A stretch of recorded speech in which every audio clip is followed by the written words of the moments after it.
Kas niin. Ihaha, Evo herra, mudra. Sä kyllä vaikuta oikein innokkaalta. Tuletko sinä minulle vaimoksi? Vain kissahiekka on rajana. Aivan varmasti. Et voi olla tosissas. Ja tänään meillä on ruokana luumukiisseliä Ismon salaisella nakkikastikkeella. Mitä helkkaria? Et voi olla tosissas. Tadaa! Ismo, lopeta! Pasta bolognese alla Ismo Laitola. Oi saakeli, pakkaa tavaras persuksiin. Mikset sä itse? No niinpä niin, pukin röllityttö. Ai minä vai? No sitten tässä on varmaan sattunut joku sekaan. No eihän sitä nyt tolla tavalla väistynyt. Ja sä lähdet. Ootko sä nyt hyvä mies, se on ihan lopullisesti. Pakkohan mun on jotain tehdä. Homo. Ismo, lopeta! Kato nyt. Rahantuloa ei voi estää. Asiakkaatkin lähtee täältä pois, kun se riehuttaa. Mitä helvetti? Pysähdy, pentele! Minkä ihmeen takia?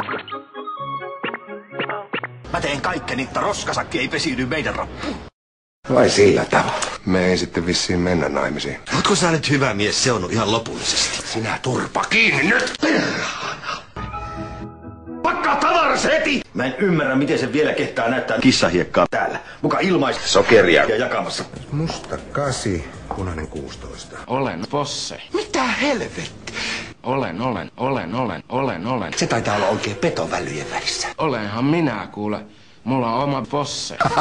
Niin varmaan, joo. Olen. Sinä turpa kiinni nyt! Blondilta saanti on huomattavasti halvempaa ja... Nyt sä hippiä kysytä erossa Kallesta. Onko selvä? Hei, hä?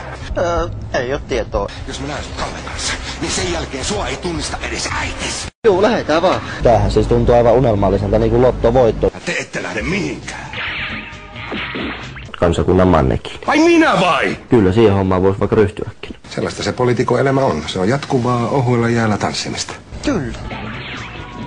Jätkät, hei! Täällä ei tapella, minkä ulos tappelemaan! No silloin kun sitä juo, niin kyllä se 1,5 litraa menee 5 sekuntiin. Mutta sä ilmeisesti urheilet, kun sä oot kumminkaan niinku terve. Terve. Terve. Jonkinlaisia hirviöitä ne kuitenkin on.